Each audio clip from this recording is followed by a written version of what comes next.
बघा आता मी आलेली आहे मढीला. हा कानिफनाथ गड.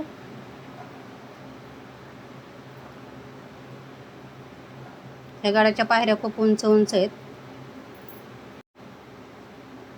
हत्तीच्या कानातून निघलेले कानिफनाथ त्या झाडाला धागा बांधतात. असं बोलल्या जातात की काय आपली इच्छा असेल तर ती पूर्ण होती.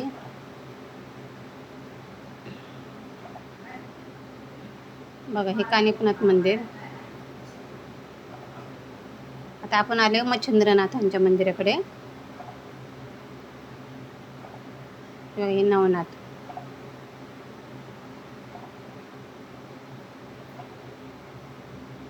हे मच्छिंद्रनाथ गड आहे.